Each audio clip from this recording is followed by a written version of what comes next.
Good evening प्यारे बच्चों, आप सभी कैसे हैं। थोड़ा सा वीडियो में लेट हुआ है, लेकिन चलिए कोई बात नहीं है। देखिए, सामाजिक विज्ञान का ये अंतिम चैप्टर है। अंतिम चैप्टर का मतलब अंतिम विषय है। ठीक है, 4 सब्जेक्ट आपके होते हैं। अब तक आपके भूगोल, इतिहास और नागरिक शास्त्र जा चुके हैं। ये अर्थशास्त्र है, और अर्थशास्त्र चूंकि सबसे बाद में आता है, इसलिए बहुत जगहों पर पढ़ाया गया होगा, बहुत जगहों पर छूटा भी होगा। ठीक है, और हो सकता है कोई कोई अध्यापक भी इसे छोड़ दिए हों, मन से नहीं छोड़े हों, लेकिन समय कम मिला हो इसलिए। तो मैं बता दूं, इसको आप ध्यान से पढ़िए, और चाहे आप पढ़े हों या ना पढ़े हों, इसी 10 से 15 मिनट में आपको पूरी तरह से, ठीक है, एक एक चैप्टर, जैसे अभी पहला चैप्टर का जाएगा, फिर दूसरा, तीसरा, चौथा, 5 वीडियो आपकी जाएंगी, और पूरा 5 वीडियो में टोटल अर्थशास्त्र आपका कंप्लीट हो जाएगा। इसके बाद कोई भी प्रश्न आए, आप दिक्कत नहीं होगी आपको। तो आइए शुरू करते हैं। ठीक, अर्थशास्त्र का पहला चैप्टर जिसका नाम है विकास। तो जल्दी से पेन और कॉपी लेके बैठ जाइए और देखिए कि आपका कितना प्रश्न सही हो रहा है। ठीक है ना जी, क्योंकि 24 तारीख की एग्जाम की डेट है, मस्ती मत करिए। ठीक है, एक महीना भी नहीं बचा है अब। कितना? एक महीना भी नहीं बचा है। ठीक है, तो मेहनत कर लीजिए, और आपके मस्ती के दिन आएंगे, लेकिन एग्जाम के बाद। ठीक है, आइए देखिएगा।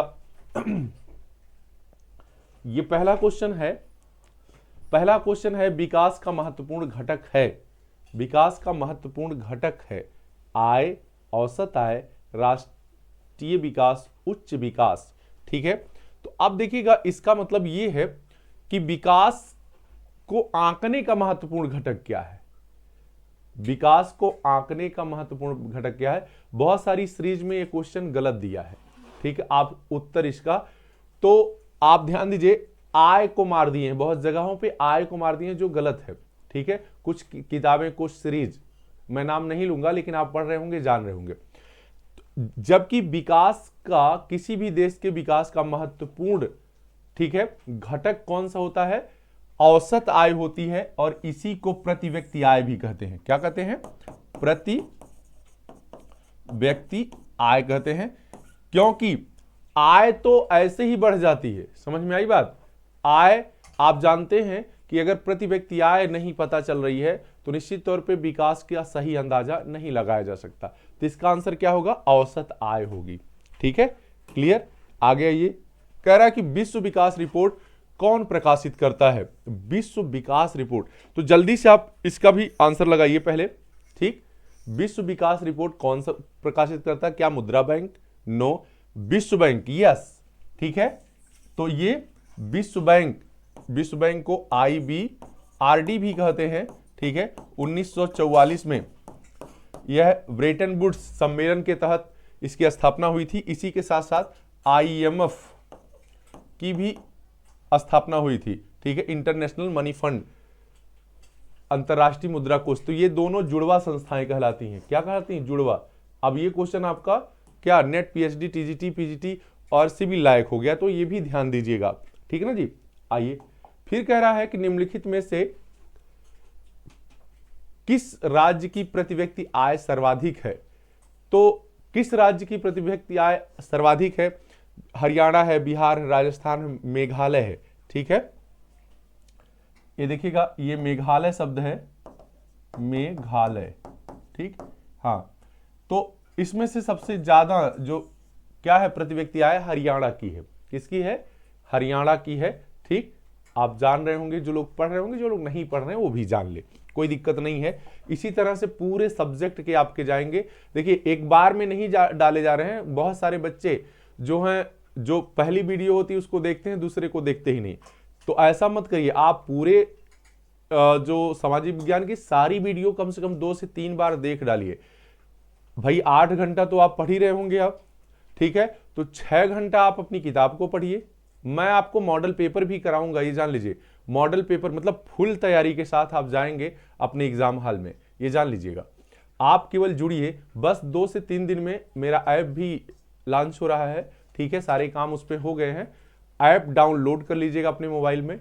ठीक है, प्ले स्टोर में जाकर इसके बाद फ्री पढ़िएगा, ठीक है ना जी, उसमें जो भी चीजें आएंगी तो आप सब निश्चित तौर पे करेंगे। फिलहाल इसको आप देखिए अभी, ठीक है।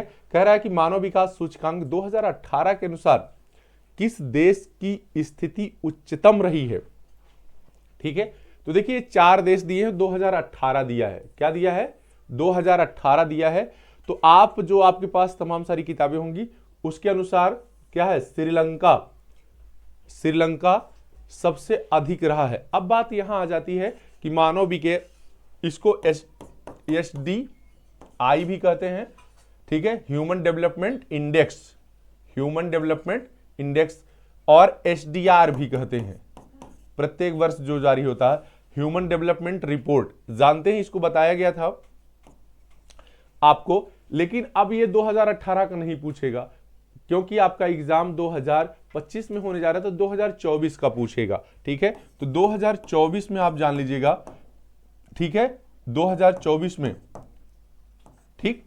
पहली बात तो भारत भी जान लीजिए, भारत 193 देशों में कौन सा स्थान है, ऐसे लिखिए, भारत 193 देशों में कौन सा स्थान रखता है, 134वां स्थान रख रहा है, ठीक है।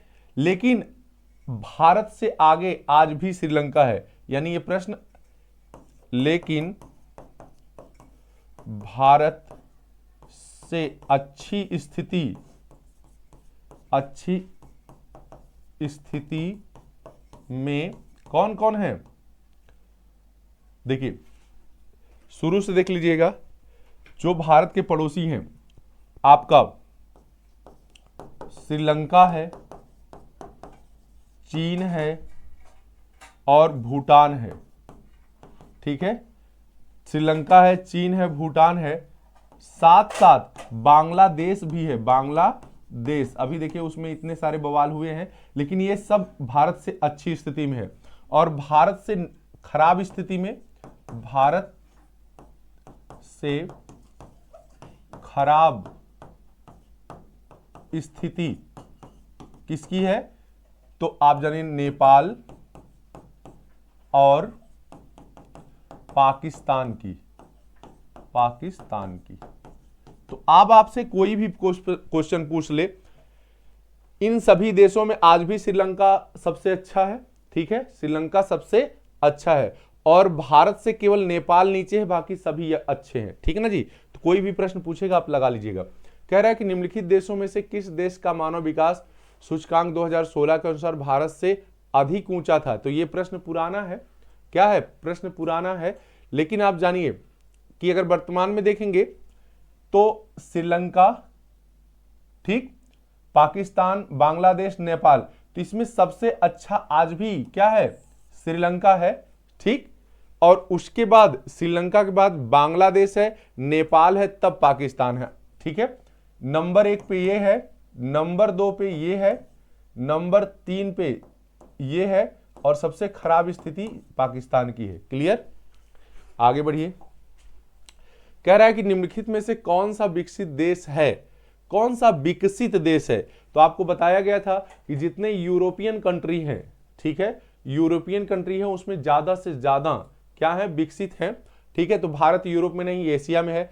फ्रांस यूरोप की कंट्री है, क्या है, फ्रांस यूरोप की कंट्री है, फ्रांस की राजधानी पेरिस है, ठीक है। हाँ, ये बांग्लादेश, बांग्लादेश एशिया में है। ब्राजील, ब्राजील जो है ये दक्षिण अमेरिका महाद्वीप में है, लेकिन ये भी विकासशील है, ठीक है। तो भारत, बांग्लादेश और ब्राजील ये सब विकासशील देश हैं, ये जो है विकसित देश है, क्या है, विकसित देश है। क्लियर, और ये विकासशील देश है, विकासशील देश। क्लियर हो गया, आगे बढ़िए। कह रहा है कि निम्न पड़ोसी देशों में मानव विकास की दृष्टि से किस देश की स्थिति भारत से बेहतर है, या इसी प्रश्न को ऐसे पूछा जा सकता है कि निम्नलिखित पड़ोसी देशों में मानव विकास की दृष्टि से किस देश की स्थिति भारत से बेहतर है, ठीक है। तो अभी मैंने इसका एकदम बढ़िया स्थिति जवाब दे दिया था। अगर मैं और अच्छा कर दूं, ये देखिए भारत है, ठीक है, तो भारत के ऊपर जो देश हैं, श्रीलंका, ठीक है, हाँ, बांग्लादेश देश, ये भारत से ऊपर हैं। भारत के नीचे कौन से हैं? तो नेपाल और पाकिस्तान। अब आप आराम से आंसर दे सकते हैं, ठीक है, ये भारत इनमें बीच में है। तो कह रहा है सबसे भारत से बेहतर स्थिति पूछना, भारत से बेहतर किसकी है? तो देखिए इसमें किसकी आ जाएगी? श्रीलंका की भी भारत से बेहतर है, ठीक है, लेकिन ये कब का पूछा है? कब का? 2023-22 में प्रश्न आया है, 23 में प्रश्न आया है। भारत से बेहतर श्रीलंका लगाइएगा। क्या लगाएंगे? श्रीलंका लगाएंगे, ठीक है, हाँ। जबकि बांग्लादेश की भी बेहतर है, बांग्लादेश की भी बेहतर है, ये जान लीजिएगा, ठीक है।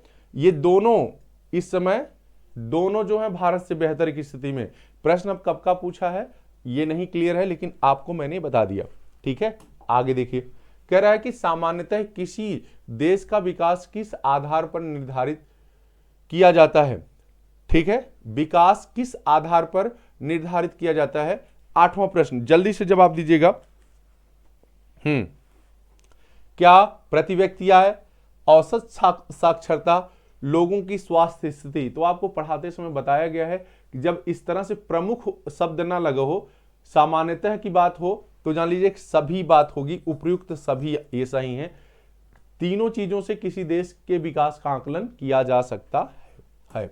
आगे देखिएगा, कह रहा है कि मान लीजिए कि एक देश में 4 परिवार हैं, इन परिवारों की प्रति व्यक्ति आय 5,000 है। अगर 3 परिवारों की क्रमशः 4,000, 7,000 और 5,000 है, तो चौथे परिवार की आय क्या होगी? ठीक है, बहुत ही आसान है। जैसे देखिए, कह रहा है कि औसत आय बराबर कितना है? 5,000, ठीक। कितने परिवारों की? 4 परिवारों की। ऐसे पूरा लिख लीजिए, नहीं तो आपको समझ में नहीं आ रहा। 4 परिवार की औसत आय कितनी है? 5,000 है। तो कुल आय बराबर होगा 5,000 गुणे 4 बराबर 20,000 होगा। पंचौक को 20,000 होगा। अब कह रहा 3 परिवार की आय, 3 परिवार की, क्रमशः 3 परिवार की आय ये कितनी है? देखिएगा, 4,000 प्लस 7,000 प्लस 5,000, ठीक है। तो जोड़ेंगे, 7 4 11 5 16, कितना हो गया? 16,000 हो गया। ये कितना हो गया? 16,000 हो गया, ठीक है। 3 परिवार मिलके 16,000 पा रहे हैं और कुल मिलके 20,000 पा रहे हैं, तो घटा देंगे। इसलिए चौथे परिवार की आय बराबर 20,000 माइनस 16,000 बराबर 4,000, जो कि ऑप्शन में ही नहीं है। क्या है? जो कि ऑप्शन में ही नहीं है, यानी ये सारे ऑप्शन क्या हैं? रॉन्ग होते हैं। इसका आंसर होगा 4,000। कितना? 4,000। क्लियर हो गया? हाँ, इस तरह से कोई जरूरी नहीं है कि जो आपको प्रश्न बनाई है किताब वो सही हो, एकदम फैक्ट ये है। क्लियर? आगे है कि सतत विकास निम्नलिखित में से किस बात पर बल देता है? सतत विकास आर्थिक विकास के साथ साथ पर्यावरण संरक्षण, आर्थिक विकास के लिए पर्यावरण दोहन, पर्यावरण संरक्षण मानव। देखिए, सतत विकास का मतलब होता है सस्टेनेबल डेवलपमेंट, मतलब मानव का विकास, आर्थिक विकास भी हो, साथ साथ पर्यावरण संरक्षण भी हो। यह उसी आधार पर है कि एक पेड़ आप काटिए तो दूसरा वहां लगा दीजिए, ठीक ना जी। इसलिए इसका आंसर क्या होगा? पहला, क्योंकि आर्थिक विकास के साथ साथ पर्यावरण संरक्षण इसमें जुड़ा हुआ है, ठीक है। इसी को हम सतत विकास कहते हैं। हाँ, कह रहा कि मानव विकास रिपोर्ट 2018 में भारत को कौन सा स्थान प्राप्त हुआ था? देखिए, 2018 की अगर बात करेंगे, कितने की? 2018 की अगर हम बात करेंगे तो भारत को कौन सा स्थान प्राप्त हुआ था? 130वां। ठीक है, लेकिन ये 2018 की बात है। और 2024 की बात करेंगे तो अभी आपको बताएं हम 2024 में HDI 2024 में कितना है? भारत को 134वां स्थान मिला है। ठीक है, तो ये आपका आंसर हो जाएगा। अब कुछ भी पूछे आप लगा दीजिएगा। अगला है कि भारत में आर्थिक उदारीकरण की शुरुआत कब हुई थी? तो आर्थिक उदारीकरण करने वाले अभी महान व्यक्तित्व का निधन हो गया, जिनको आप मनमोहन सिंह के नाम से जानते हैं, जो वित्त मंत्री भी रह चुके और प्रधानमंत्री भी रह चुके। ठीक है ना जी? हाँ, तो ये 1991 में हुआ है। इसे उदारीकरण के नाम से भी जानते हैं। अगला है कि निम्नलिखित में से किस वर्ष बांग्लादेश ग्रामीण बैंक की स्थापना हुई? देखिए, ये मिसलेनियस टाइप का प्रश्न है। ठीक है, नहीं पूछना चाहिए, लेकिन अगर पूछा है तो आप जान लीजिएगा 1970 में हुआ है। और मोहम्मद यूनुस के द्वारा, ठीक है, बांग्लादेश ग्रामीण बैंक।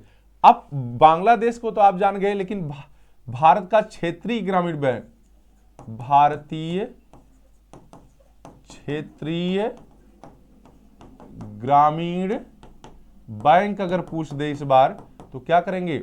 1975 लगाएंगे। 1975 में स्थापित हुआ।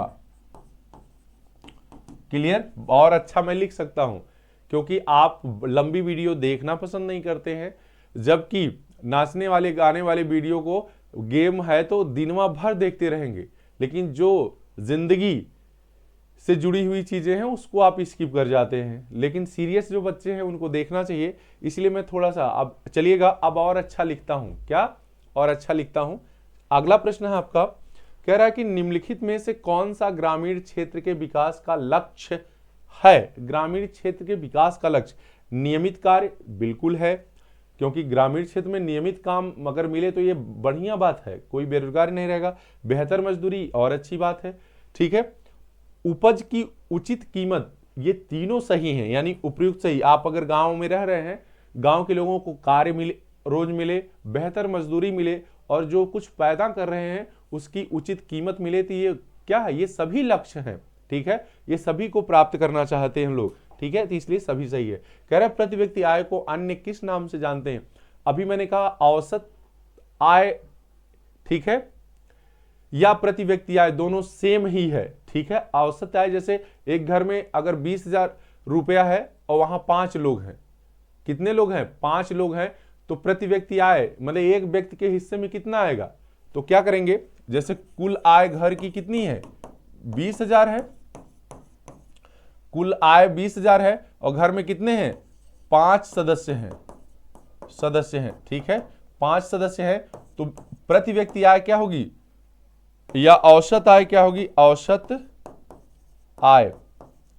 इसी में क्या करेंगे, 5 से आप भाग दे देंगे तो 5 चौक के 20 हो जाएगा, यानी कितना? 4,000 रुपए। तो यही प्रति व्यक्ति आय भी है और यही औसत आय भी है, दोनों को एक ही नाम से जानते हैं। ठीक है ना जी? आगे है, अच्छा देखें लगाए कि नहीं, हाँ देखिए औसत आय को। ठीक है, आगे बढ़िएगा। कह रहे शिशु मृत्यु अनुपात निकाला जाता है। शिशु मृत्यु, तो जो भी शिशु मृत्यु दर हो, जन्म दर हो, ये किस पे गणना की जाती है? ये सब 1000 जीवित बच्चों पे की जाती है। शिशु मृत्यु दर हो, शिशु जन्म दर हो, ठीक है, दोनों में से कोई पूछे, या लिंगानुपात हो, सब 1000 पर गणना की जाती है। ठीक है ना जी? आगे देखिएगा, कह रहा है लोगों के बीच एक सामान्य विकास लक्ष्य है, परिवार, आय, स्वतंत्रता, सुरक्षा। जैसे लोगों के बीच अगर एक सामान्य विकास की लक्ष्य की बात करेंगे तो क्या कहेंगे? रुपया पैसा से ही जोड़ते हैं कि लोगों में के मन और मस्तिष्क में जो विकास की बात है कि कोई आगे बढ़ रहा है तो किससे? धन से तुलना की जाती है।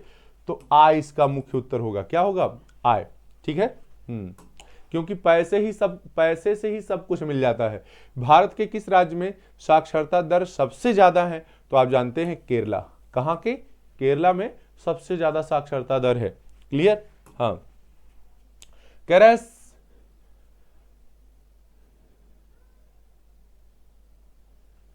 19 नंबर क्वेश्चन क्या है, देखिए 19 नंबर क्वेश्चन में देख लेता हूं, टाइपिंग एरर हुई है। व्यक्ति की वृद्धि किस प्रक्रिया से होती है? व्यक्ति है ये, व्यक्ति की वृद्धि किस प्रक्रिया से होती है? तो ये जैविक प्रक्रिया से होती है। मतलब वृद्धि और विकास में अंतर होता है। जब लंबाई चौड़ाई, वृद्धि का मतलब जिसको मापा जा सके, ठीक है, जिसकी लंबाई चौड़ाई ऊंचाई में वृद्धि होती है, अगर विकास कर रहा कोई आदमी तो उसे हम वृद्धि कहते हैं, ठीक है ना, कि लंबा हो गया, मोटा हो गया, वजन हो गया, ये सब किससे? जैविक प्रक्रिया से, उसके शारीरिक बढ़ने, शरीर के बढ़ने आदि से है, ठीक है ना जी, ये गुणात्मक नहीं है। आगे है, ये 19 क्वेश्चन लगे हैं, ठीक है, 19 क्वेश्चन इसमें महत्वपूर्ण थे। इसके साथ साथ मैं 2-4 क्वेश्चन और आपको बता देता हूं। जैसे आपको पूछ दे IMF, ठीक है, IMF अगर पूछ दे कब यह स्थापित हुआ है, तो देखिएगा 1944 में, ठीक है, और IBRD ये भी अभी मैंने बताया है, तो 1944 में। कब? 1944 में। इसके बाद देखिएगा मानव विकास सूचकांक कब आया है? SDI ये आया 1990 में, महबूब उल हक ने दिया है। कौन दिया है? महबूब उल हक ने। और UNDP